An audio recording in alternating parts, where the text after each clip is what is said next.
Assalamualaikum warahmatullahi wabarakatuh. Rahayu Sagung Dumadi. Cerita rakyat Bali calon arang atau calon arang banyak diceritakan dari mulut ke mulut kepada anak-anak. Selain itu juga calon arang banyak dikisahkan kembali dalam berbagai genre seperti sendratari, drama, dan lain-lain.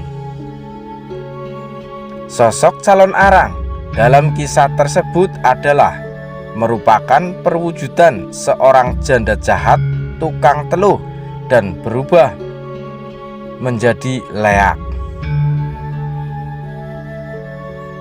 Calon arang juga meneluh seluruh warga desa Gira lantaran marah karena anak perempuannya selalu menjadi bahan gunjingan dan dipanggil sebagai perempuan tidak laku, sehingga calon arang meneluh seluruh warga desa Gira. Sebagaimana kisah selanjutnya. Pada suatu masa di kerajaan Daha yang dipimpin oleh Raja Airlangga, hidup seorang janda yang sangat bengis. Ia bernama Calon Arang. Ia tinggal di desa Gira.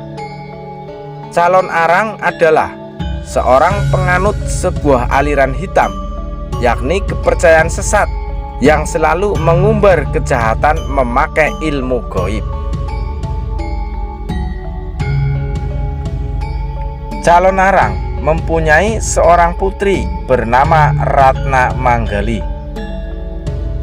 Karena putrinya yang telah cukup dewasa dan calon arang tidak ingin Ratna Manggali tidak mendapat jodoh, maka ia memaksa beberapa pemuda yang tampan dan kaya untuk menjadi menantunya. Karena sifatnya yang bengis, calon arang tidak disukai oleh penduduk Gira. Tak seorang pemuda pun yang mau memperistri Ratna Manggali. Hal ini membuat marah calon arang. Ia berniat membuat resah warga desa Gira. Kerahkan anak buahmu, cari seorang anak gadis hari ini juga. Sebelum matahari tenggelam, anak gadis itu harus dibawa ke Candi Durga. Perintah calon arang kepada Kerakah, seorang anak buahnya. Kerakah segera mengerahkan cantrik-cantrik calon arang untuk mencari seorang anak gadis. Suatu pekerjaan yang tidak terlalu sulit bagi para cantrik calon arang. Sebelum matahari terbit, anak gadis yang malang itu sudah berada di Candi Durga. Ia meronta-ronta ketakutan. "Lepaskan aku! Lepaskan aku!" dan berteriak, terus berteriak. Lama-kelamaan anak gadis itu pun lelah dan akhirnya pingsan. Ia kemudian dibaringkan di altar persembahan. Tepat tengah malam yang gelap gulita, calon arang mengorbankan anak gadis itu untuk dipersembahkan kepada Betari Durga, Dewi Angkara Murka, dan seketika kutukan calon arang pun menjadi kenyataan. "Banjir! Banjir!" teriak penduduk Gira yang terjang aliran Sungai Brantas. Siapapun yang terkena percikan air Sungai Brantas pasti akan menderita sakit dan akhirnya menemui ajalnya. Hahaha. Siapa yang berani melawan calon arang? calon arang tidak terkalahkan. Demikian calon arang menantang dengan sombongnya. Akibat ulah calon arang tersebut, rakyat semakin menderita, korban semakin banyak, pagi sakit, sore meninggal, dan tidak ada obat yang dapat menanggulangi wabah penyakit aneh tersebut. Sementara itu, di istana Kerajaan Daha, Prabu Airlangga mengadakan pertemuan dengan para pejabat-pejabat tinggi Kerajaan Daha. Apa yang menyebabkan rakyatku di Desa Girah mengalami wabah dan bencana? Tanya Prabu Airlangga kepada Paman Patih. Setelah mendengar laporan Paman Patih tentang ulah calon arang, Prabu Airlangga pun marah besar. Genderang perang pun segera ditabuh. Mahapatih Kerajaan Daha segera menghimpun prajurit-prajurit pilihan. Mereka segera berangkat ke Desa Girah untuk menangkap calon arang. Rakyat sangat gembira mendengar bahwa calon arang akan ditangkap. Para prajurit menjadi bangga dan merasa tugas suci itu akan berhasil berkat doa restu seluruh rakyat. Prajurit Kerajaan Daha pun sampai di desa kediaman calon arang. Belum sempat melepas lelah dari perjalanan jauh, para prajurit dikejutkan oleh ledakan-ledakan yang menggelegar di antara mereka. Tidak sedikit prajurit Daha yang tiba-tiba menggelepar ke tanah tanpa sebab yang pasti. Korban dari prajurit Daha terus berjatuhan. Musuh mereka mampu merobohkan lawan-lawannya dari jarak jauh. Kekalahan prajurit Daha membuat para cantrik murid calon arang bertambah ganas. "Serang! Serang terus!" seru para cantrik. Pasukan Daha porak-poranda dan lari pontang-panting menyelamatkan diri. Prabu Airlangga terus mencari cara untuk mengalahkan calon arang. Untuk mengalahkan calon arang, kita harus menggunakan kasih sayang, kata Empu Barada dalam musyawarah kerajaan.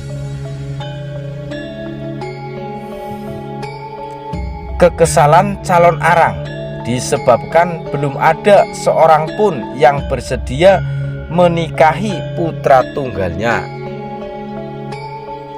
Empu Barada meminta Empu Bahula agar dapat membantu dengan tulus untuk mengalahkan calon arang.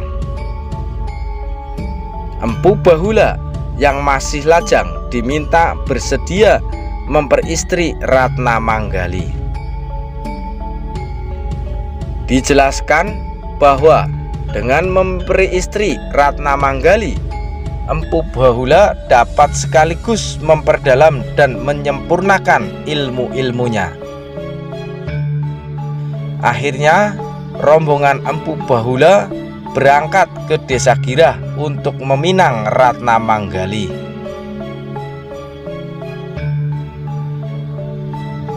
Hehehehe, aku sangat senang mempunyai menantu seorang empu yang rupawan.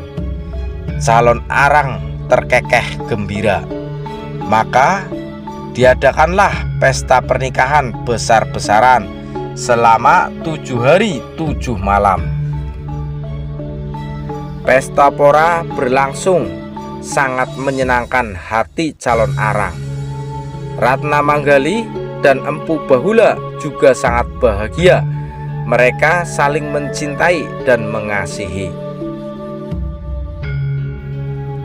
Pesta pernikahan telah berlalu, tetapi suasana masih meliputi desa Gira.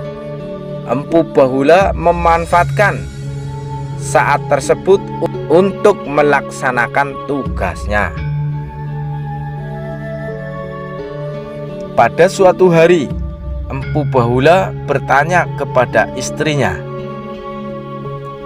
"Dinda Manggali, apa yang menyebabkan Nyai Calon Arang begitu sakti?"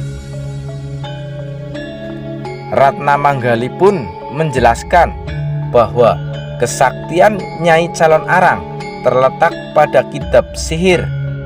Melalui buku itu, ia dapat memanggil Betari Durga. Kitab sihir itu tidak bisa lepas dari tangan Calon Arang. Bahkan saat tidur, kitab sihir itu pun digunakan sebagai alas kepalanya. Empu Bahula pun segera mengatur siasat untuk mencuri kitab sihir.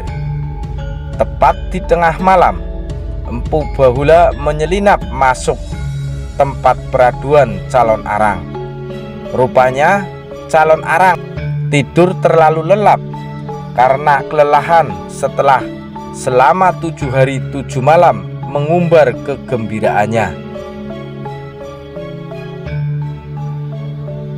Akhirnya Empu Bahula berhasil mencuri kitab sihir Calon Arang dan langsung diserahkan ke Empu Barada. Setelah itu, Empu Bahula dan istrinya segera mengungsi, dan Calon Arang sangat marah ketika mengetahui kitab sihirnya sudah tidak ada lagi. Ia bagaikan seekor badak yang membabi buta. Sementara itu, Empu Barada mempelajari kitab sihir dengan tekun. Setelah siap, Empu Barada menantang Calon Arang. Sewaktu menghadapi Empu Barada, kedua belah telapak tangan Calon Arang menyemburkan jilatan api. Begitu juga kedua matanya. Empu Barada menghadapinya dengan tenang. Ia segera membaca sebuah mantra untuk mengembalikan jilatan dan semburan api ke tubuh Calon Arang.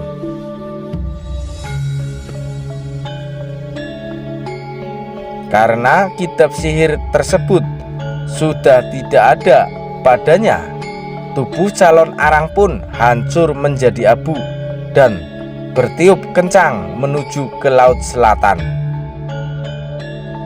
Sejak saat itu, desa Gira menjadi aman, tentram seperti sedia kala, karena Calon Arang sudah dimusnahkan.